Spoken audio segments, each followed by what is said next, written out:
So, honestly, I'm just gonna go with it. Just talk. Good evening, everybody. Sounds too formal. Good evening. Good evening. I'm killing it. Quite literally. All right. So one thing that was great about quarantine and staying indoors all the damn time is finding inner passions. In this case, was none other thanks to my little brother, who is quite taller than me, so it doesn't really make sense calling him little. Well, regardless, he introduced me to this series that I've been quite infatuated with, and that's Rezero. All right, I watched the anime. I finished season 1 and 2, and quite finished a bit from the light novel. When I mean by quite a bit, I just meant 50 pages, and not the totality of that's 200 pages. So regardless, I still have a lot to go on the light novel, and despite it only being the first arc, and there's like how many light novel books are there? More than 6 novels. So but the great thing about this novel and great thing about this series is its details. It's very information based. It's very already like there's a lot to take into account onto this story. It's not as simple, nor is it not as self-explanatory as it is, or whether you're watching the anime, whether you're watching the manga, the light novel. Each part introduces something new and new element into the series. So I guess if I were to explain this in the simplest of sentences of words, I guess it would have to be: man gets trapped in another world. Man has powers that he didn't know he had. Man can revive himself after he dies, and from there he has to fix what was wrong. And man has to fix the problems where he died. So instead of it being your typical linear structure, the story takes more of a point A to B to C, and then if you were to die again, you go reverted back to A. And depending on what he does on his upcoming actions determines the whole outcome of how he's able to get out of that constant loop. So it's a very smart idea on how to play your narratives and story plot lines. Not only do you get to recognize more about the characters despite it being a constant loop, you get to see different interactions result different explanations or a different side of the character depending on what's going on. Now, we know that Subaru may have not been the smartest character that we may have gotten, but regardless, has the heartfelt passion. I mean, he is the epitome of sentiments, and he's gonna go out and try to make things right, and he has a good heart despite looking ugly. Looking ugly. That's an ugly laugh. Oh my goodness. All right, but anyways, despite we got a good character, despite him being somewhat, at first. I mean, it's quite explanatory. I mean, you would be also shocked if you were to be in a constant loop. So there's that to be forgiven on him. So let's get started off with the very first chapter. And God said, "Don't get ahead of yourself." So it's quite interesting how the title would be called that. I mean, who is God in this world? And that's literally the title of the chapter. Could be some possible translation errors, but regardless, we're going to take into account we're going to believe that that's the title of the chapter. And God said, "Don't get ahead of yourself." Who is this God? We don't know. Is there a God? No, but it could be. It can also be an explanation of a higher power within this universe. So you get your typical protagonist. In this case, he's just a high school student, Subaru Natsuki, and he's quite your ordinary guy. So there's nothing out of the ordinary of the guy. I think they really tried their best in trying to make the protagonist try to be as resonating as possible. So they prayed no good stunning looks, no ultimate power, just your average dude. And I think that really resonates with a lot of readers. So the first thing that Subaru encounters is Felt, as he intervenes on the first run. She's running off, and she's stolen something from this mysterious young girl. And let's see, Subaru is about to die through the alleyways once again.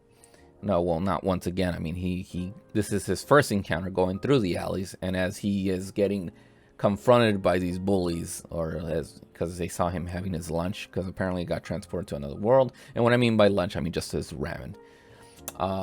Fit intervenes, and he just runs through, and Subaru is as clueless as the henchman. And from this instant, we get to see Amelia for the first time, and she regards Subaru, and she saves him, despite not having nothing to do with him, and out of sheer empathy. So, mysteriously, Subaru was able to be transported to another world, and has no recollection of why or how he's there. The first chapter throws him in an unpredictable situation with thugs, only to be saved by a beautiful lady. And right here, Subaru seems to be fascinated and uplifted by the girl's heroism, because we get to see that. That's the first thing that Amelia resonates. She's a young, strong female archetype. And, you know, I think it's interesting that instead of it's the boy saving the girl, it's the girl saving the boy. So that was really good in their part in the writing of it. So then we go off to chapter 2, where it's called the Returning of the Lap Pillow Favor, which is very funny because it like goes back into the typical lap pillow trope that animes typically come across with their girls, I guess protagonists or female character leads. So Subaru instantly wakes up in Amelia's lap. Amelia is just shocked and apart, just mad at Subaru, thinking that he knows where this emblem could be. And just when Amelia was gonna get rid of Subaru, Puck offers another idea, like, you know, we can use this guy's collateral. Let's use him in case shit hits the fan, and we can use him to bail out or get out. So Amelia finds that idea appealing, so they bring him along. And I guess Subaru, just being infatuated with Amelia's, decides to do whatever it takes to be alongside it with her. And throughout the journey in the first half, they find a lost girl. Subaru immediately knows on how to like talk to the girl and like try to calm her down. Amelia confuses this as like maybe he was a tamer back in his world. It has nothing to do with that, you know. Just the sentiment of Subaru is just a kind-hearted person, so he's able to not only get the girl to calm down, but also bring it back to the parents. Henceforth goes back into the first key decision maker that was going to change the outcome, which was the produce man that we get to see right in the beginning. So it so happens that the lost daughter was the father, and this ultimately led up to a different outcome that would have originally have happened. So because of this, a new route is open, and this is the deal breaker of where they could possibly find the emblem. And the emblem could have been into the warehouse where stolen goods get resold and redistributed across the town or city. So because of Subaru's actions and Amelia's, a new outcome has been approached. So they're off, and they go off into the ghetto where they can perhaps find this hidden warehouse. And as the two seek out the emblem that Amelia has been stolen by a mysterious girl, they so happen to find a lost girl, right? And I talked about that. At first, Subaru was reluctant, but for Amelia, he felt compelled to help out as well. They find the parent, who happens to be the man that Subaru first encounters in the store. All right. So far, we get the gist of it. It's a loop. It's a continuous loop until the actions kind of like already change the situation. And my camera's gonna be run out. Oh no. All right. It's 9 minutes in. All right. So the narrative is completely different from other narrative bases where it's linear structure. It's kind of like, what does he have to do to change the outcome? And that's what the story's about. Up to some extent, right? And then we go off to chapter 3. This one's interesting. The end of the beginning. So this is where we realize that Subaru is about to die for the first time. Shocker. Spoiler alert, right? All this is spoiler alert. Obviously, I'm gonna have to like put a little detailed description of like, you know, whoever reads this, right? So anyways, the end of the beginning, off the bat, we can tell that something's gonna happen. Subaru and Amelia finally reach out to the warehouse in the outskirts of the city, where they go in and seek the auctioneer, or the person that's selling all these goods. Subaru goes, and Amelia gives some sort of encouragement, and goes in and gives him like a stone ore that's able to, like, he's able to see through the darkness. So right there, he instantly feels an emotional connection with Amelia. They start to have this, it was kind of like a small, detailed, like, recognition with one another, and this is where he feels emotionally attached to her. And as soon as he walks in, he sees this man laid down, has no arm. He looks severely injured, and Subaru in shock and awe. And then all of a sudden, he gets killed, and well, he gets slit on the stomach. And as he's lying on the ground, or he gets pummeled in the ground, I think. And as he's bleeding on the ground, he just realizes this mysterious woman, and that's when it shocks. And then he goes back from where he was in the beginning. So in that moment, everything's all blank, and he's reverted back in time, or it seems like he got reverted back to where he wasn't back to chapter 1. So he's confused. He doesn't understand what's going on. Like, we, the reader, we already know what perhaps is already, like, what's the gist of it, obviously from the title's sakes and from everything that we know. But Subaru's awfully confused. He doesn't know what's going on, and he tries to delve in, and he thinks that's just like, like he got knocked out. Subaru and Felt are undergoing negotiations. Obviously, I wasn't able to read chapter 4. I skipped chapter 4 and went on to chapter 5. And in this scene in particular, it's when Subaru and Felt are already in the cantina, or they're in the warehouse, and they're already negotiating to perhaps Subaru get the emblem so that he can hand it off to Amelia.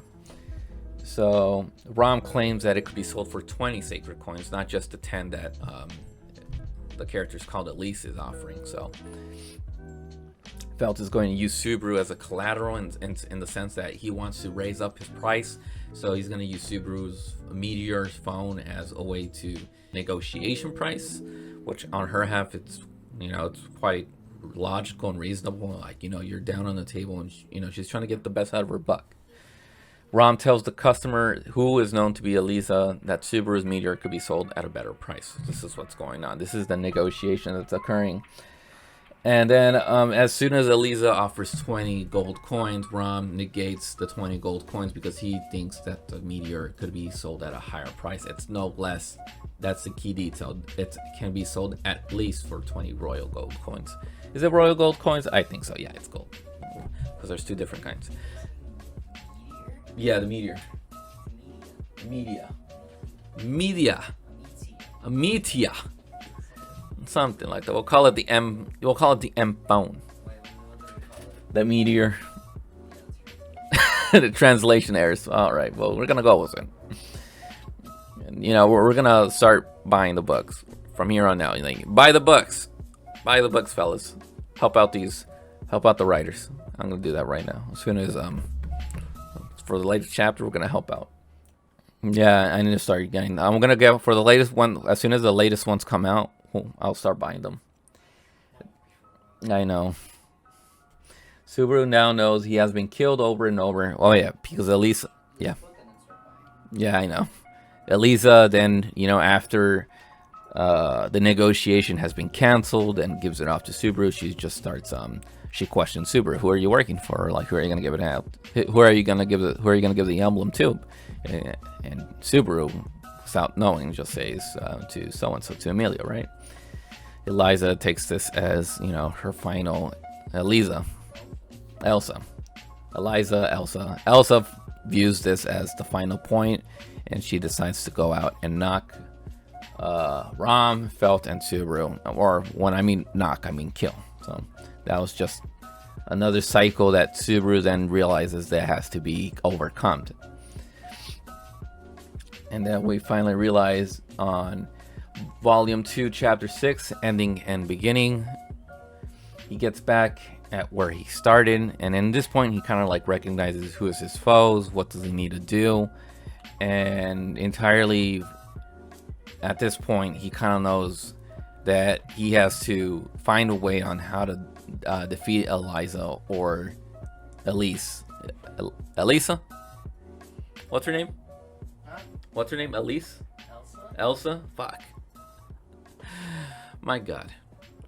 So he has to find a way on how to kill Elsa as quickly as possible, or at least try to deter her from going and killing Felt and Old Man Rom. So that's the current, not, and what I mean current, that's the point where I'm at right now in the story. So Alright, get rid of that video. huh? Next time. What? Get rid of the video. Why? Something more important is happening. What is? Moist critical. Oh, the god himself. All right, right now. So let's see. So this is the new conflict that arises, and the cycle becomes that which is a larger one now. It became a small one, and now it reverts towards how Subaru overcomes this challenge. And once again, we realize that on the next revival point, he sees Satella, or that's what we assume that's her. That's the name that fuck, what's her name? Elise? Elsa? No, fuck. Damn, dude, I'm very I'm spacing out right now. Oh my god. What's her name? Emilia. Fuck, Adrian. Just scrap it up. No. This is the beauty of it. You're gonna edit it and shit. All right. So Subaru once again gets reverted back into life. This is his. Doesn't matter, dude. For someone, you're comparing somebody that does this rarely towards professional YouTubers. I'm not a professional. I'm just someone that is putting himself out there. Yes, you put yourself out there, but with low quality. So your YouTubers that you praise and you put them in candles and you worship, they started from the bottom too. But they still did quality. Then I'm still trying to do quality. I'm gonna freaking put the pictures, the music, the editing. Doesn't matter. Man, this is mentally draining. All right. Where were we? That's a good minute that we have to edit. So once again, this is the third trial. I mean, not the third trial. The third. Oh my God, now we have to do this. Now this is Subaru's third death, and as soon as he sees Emilia, but whom Subaru supposes that's Satella because that's what Emilia told her. I believe it was the second encounter or the first, one of those two. That's what he assumes that's her name is, but turns out that's the Witch of Envy. So two distinct people, and you cannot be calling someone that isn't the Witch of Envy, which is in this universe, I guess Satan, or the worst of the bunch. The worst. It's the boogeyman of this world. So you can't be calling someone that out of the nowhere, out of the blue, freaking the Witch of Envy. So at this point, he immediately burns that bridge off the bat. And then from there on out, he goes into the alley and let alone, I think Felt at this point comes out and approaches Emilia, steals her emblem, and then Emilia assumes that Subaru is being an accomplice with Felt, but it was just a coincidence, and it was the loop. It was a time hole. It was a time loop that was occurring. So on this timeline, Emilia's instantly antagonized with Subaru, and from here on out, it only gets worse. And let's see, he gets confronted by the Alleyman again, and gets killed by the Alleyman this time. So he gets killed yet again, and not even confronting Elsa. Is it Elsa? We'll call her E. He then gets killed by E, and from this moment he realizes this is his fourth revival. But the good thing about this power is that he realizes what are his mistakes and what does he need to do to improve his outcome, and try to overcome that obstacle that's preventing him from continuing his timeline. And I think overall the story structure is great. I mean, it's a great mechanic on towards trying to get more of the character's details and seeing different perspectives and sides of the same character despite it being the same time loop. So every decision matters. Everything, the obstacle that's up front, can be changed some way or another. And Subaru ultimately has the power of death in order to change his destiny. So far that's only been 6 chapters, and there's so many more left. And I'll try my best working on these. I mean, it's the great things about the story is the detail in itself. It's so much. It's so saturated. It's condensed. So any differences that I perhaps realized between the light novels and the manga is perhaps just the description between the characters is more refined with light novels. Obviously, it's all text, right? But so far as linear structure of the narrative, it's almost entirely the same. I haven't seen that much of a difference between the manga, the anime, and the light novels, up until the point where Subaru retrieves the girl. Now, can that change later on in the story? Yeah. Will I be mentioning later on and talking about it? Perhaps. But regardless, that's a lot of reading ahead. This is barely the first arc. So let's get down to it, and we're going to try to work on this little by little. And up until next time, we'll be in chapter 7 of 12. So thank you for hearing me out, and on to the readings.